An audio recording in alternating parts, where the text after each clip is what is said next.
Coming up on Mountain News this morning, family and friends of fallen Scott County Sheriff's Deputy Caleb Conley prepare to say a final farewell. And the man charged with his death makes an appearance in court as the journey to justice is only beginning. Dedicated to Eastern and Southern Kentucky, this is WYMT Mountain News This Morning. Good morning to you. It's Wednesday. I'm Dakota Makris. It's almost 5 o'clock. And for you early risers, I need to preface something. I lost my regular glasses, so I'm already on the struggle bus this morning with these that I just found in my car. Let's head on over to Brandon for a check at that weather this morning.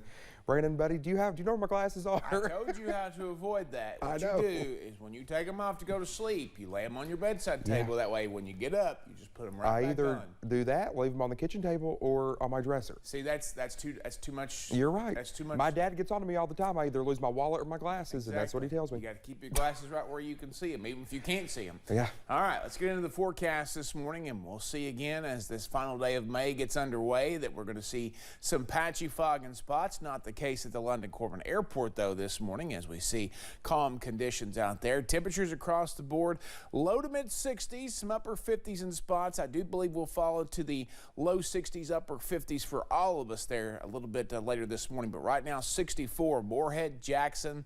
See if there's anybody else at 64. Nope, those are the two warm spots there. It looks like 52 in Clintwood is our chilly spot this morning. Your out-the-door forecast will feature a mix of mostly sunny skies early, a few more clouds late, and again, the possibility for a stray chance for rain as we head deeper into that forecast. Dakota?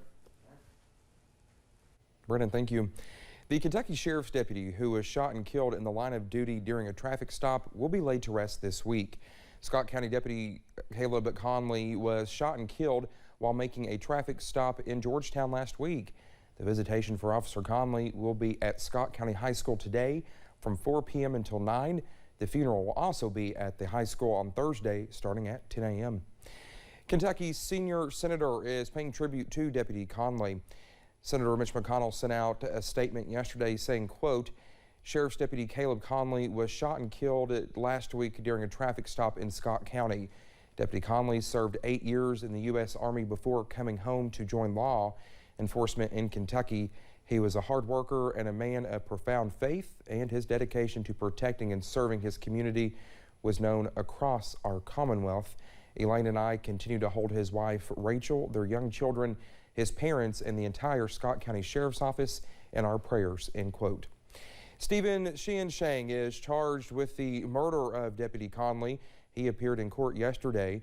Police say he was already wanted in Lexington for several thefts. He appeared in court in Scott and Fayette counties.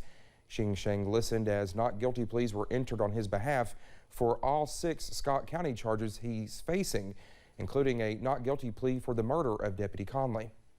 I mean, we're going to be a part of this entire process, and but, you know, I expect it to be lengthy. Most of these things usually are. So in any type of felony case, especially this one. Shang is set to be back in Fayette County Court on Friday. A police chase in Scott County turned deadly Tuesday morning. Those with the sheriff's office say Deontay Catlett was intoxicated and led police on a chase through Georgetown, eventually getting onto US 25. They say deputies deployed spike strips but failed to stop the vehicle. After that, they say Catlett crossed the center line, hitting another vehicle head on. The crash killed the driver of that vehicle.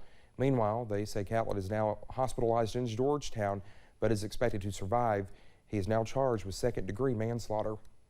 Police agencies are supposed to have policies regarding chases after a state law passed 3 years ago that came from the result of a deadly DUI crash in Anderson County. The bill passed after Jill Hurst was killed when an intoxicated driver being chased by police crashed into her car. That crash was similar to the one in Scott County.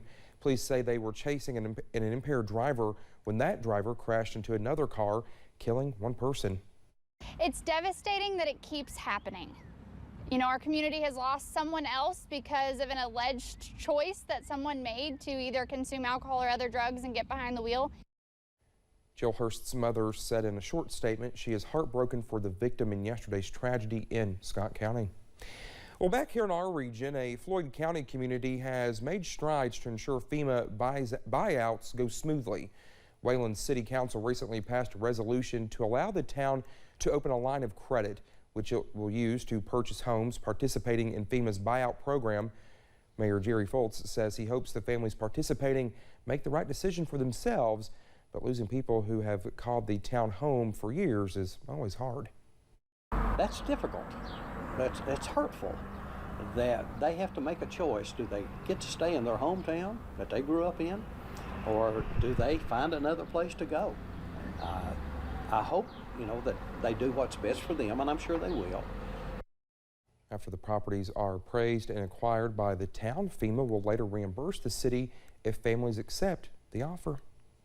All right, well, thank you so much for getting your Wednesday started with us here on Mountain News this morning. Coming up, in honor of Preeclampsia Awareness Month, we bring you the story of a mom who is using her unimaginable loss to educate others about the condition. Remember the song Summer Breeze? Well, it's going to be summer heat as we head toward the weekend. I'll track the sizzle and some rain chances that come along with it in about 3 minutes.